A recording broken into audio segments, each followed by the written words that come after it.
Sean más que bienvenidos. Hoy vamos a hablar de la consola. Vamos a dar una breve introducción para poder seguir avanzando en los respectivos podcasts de lo hermoso que es ser un administrador Linux.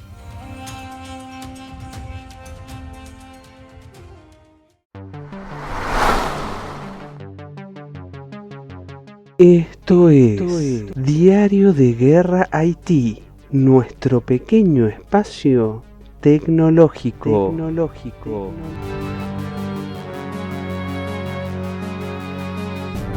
Advertencia. El siguiente programa no está avalado por la ISO 9001, por lo tanto viene sin garantías. Escúchese bajo su propio riesgo. Bienvenidos a mi primer campaña, Comando Linux, donde veremos los principales temas para poder ser un operador del sistema GNU Linux.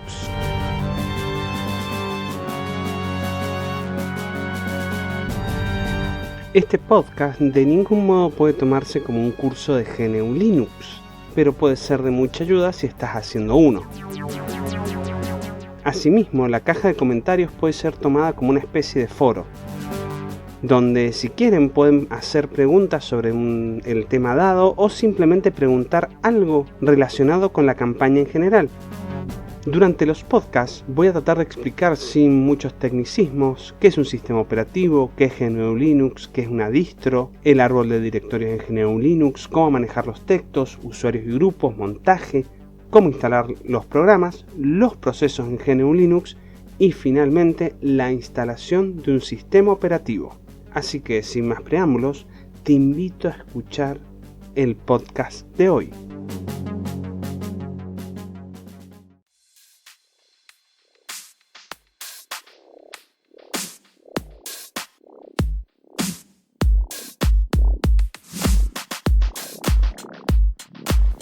Como ya habíamos hablado, tenemos kernel que se comunica con el hardware y después tenemos programas que se comunican con este sistema operativo o kernel para poder acceder a los recursos del hardware. Es decir, el hardware no es accedido directamente por los programas, sino que tienen como mediador al sistema operativo. Asimismo, habíamos dividido los programas en dos grandes categorías: los programas que son del sistema y que ayudan al sistema operativo a organizarse, y después a los programas que utilizan los usuarios. Podríamos diferenciarlos de esta manera. Por ejemplo, un programa de usuario sería Word y un usuario que utiliza el sistema es la cola de impresión. Si quiero imprimir el archivo en Word, la cola de impresión se comunica con el sistema operativo, el cual recién accede a los componentes de hardware necesarios para generar esa impresión.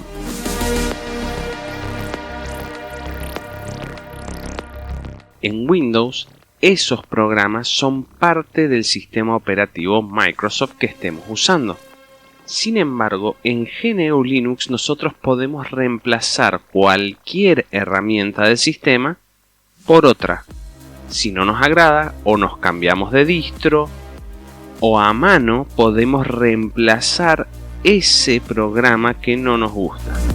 Por ejemplo, en el caso de la cola de impresión, en el proyecto GNU no existe una solución para imprimir, sino que existen docenas de programas distintos que pueden ocupar ese puesto.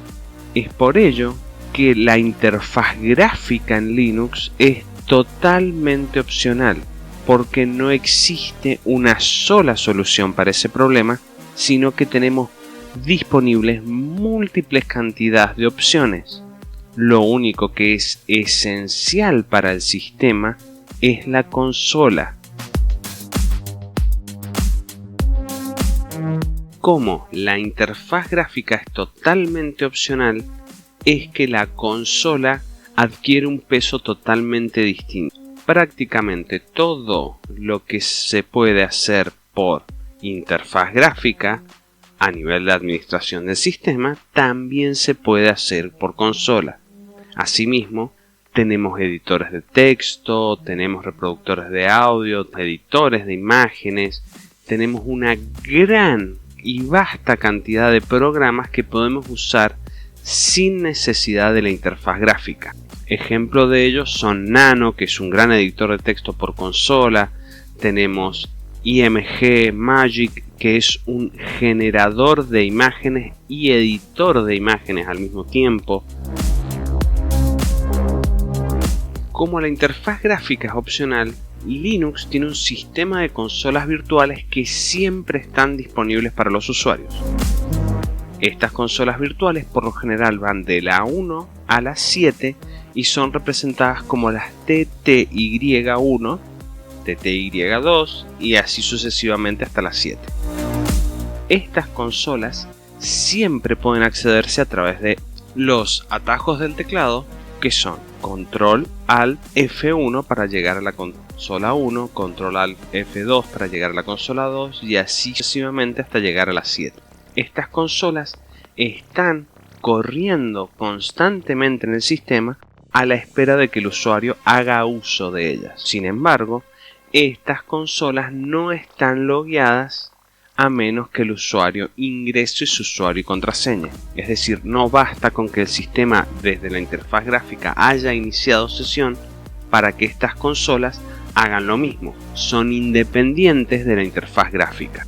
A su vez, muchos sistemas GNU Linux utilizan uno de estos TTY para montar la interfaz gráfica en esa consola virtual.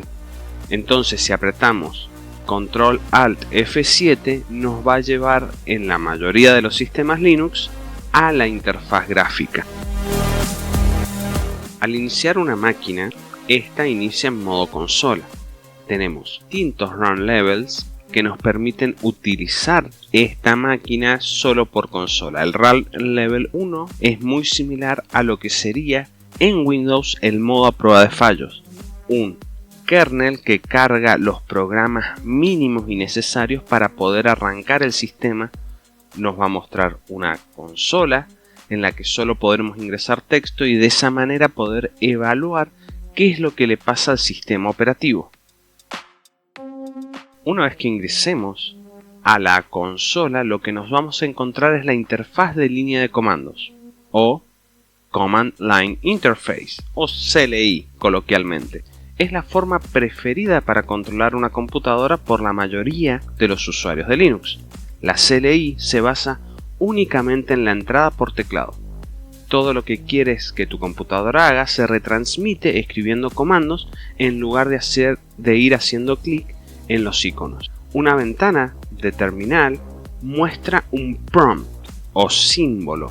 El prompt aparece cuando no se ejecuta ningún comando y cuando la salida completa del comando se ha desplegado en pantalla. El prompt está diseñado para decirle al usuario que introduzca un comando. El prompt puede ser fácilmente reconocible porque tiene un efecto de baliza apareciendo y desapareciendo en la línea de comandos. Eso nos indica en dónde está el prompt. En la terminal o en la consola o CLI nos podemos encontrar que por lo general hay un texto preescrito antes del prompt. Eso es parte del prompt y es configurable. En la mayoría de los sistemas Linux, esto es representado por el nombre de usuario @ el nombre que tiene la máquina. Después viene 2 puntos, virulilla, signo pesos y el prompt. Dos tipos de consola principales. El Shell, que es el sistema que venía casi heredado de los sistemas Unix, y el sistema Bash, que es el utilizado hoy. Bash tiene muchas mejoras con respecto a Shell, entre las que podemos nombrar el uso de variables de arrays, el uso de alias y, lo mejor de todo, el scripting en Bash. Cuidado, también puede hacerse scripting en Shell, pero es algo un poco más complicado.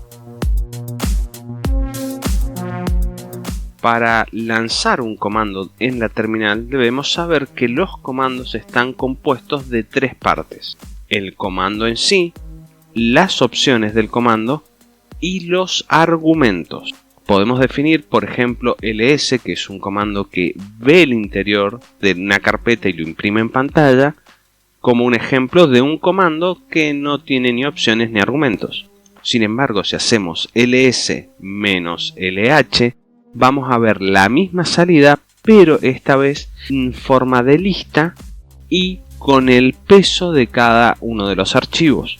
Si a eso le agregamos un argumento que podría ser barra etcétera, lo que vamos a ver es un listado del contenido de la carpeta barra etcétera con sus respectivos pesos. Casi todos los comandos tienen la capacidad de tener estas 3 opciones: comando, opciones y argumentos. Sin embargo, hay algunos comandos particulares que sí o sí necesitan un argumento. Tomemos el ejemplo de cualquier editor de texto.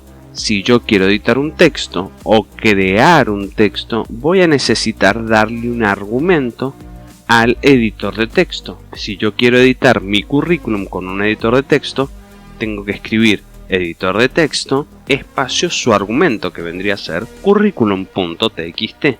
No todos los comandos necesitan argumento, pero hay algunos en los que es necesario tenerlo en cuenta.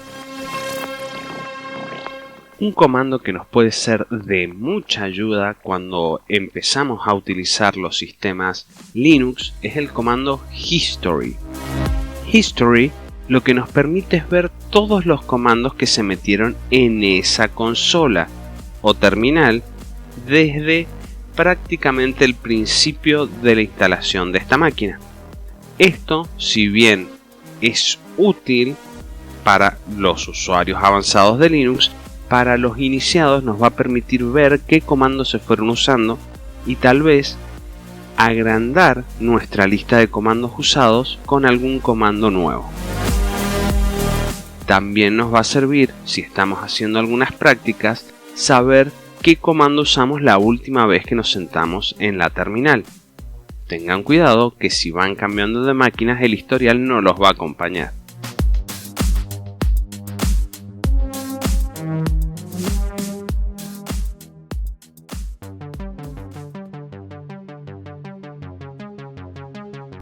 Espero que te haya servido este audio. Te recuerdo que la caja de comentarios está a tu disposición y que nos podés encontrar en www.diariodeguerrati.blogspot.com. Nos podés buscar como Diario de Guerra IT en Spotify, YouTube y iVoox. Nuestro sistema de comunicación es a través de Gmail en diariodeguerrait@gmail.com. Nos vas a poder sugerir temas, comunicarte con nosotros o simplemente enviarnos una hermosa carta de agradecimiento. Sin más que decir, buenos días, buenas tardes y buenas noches.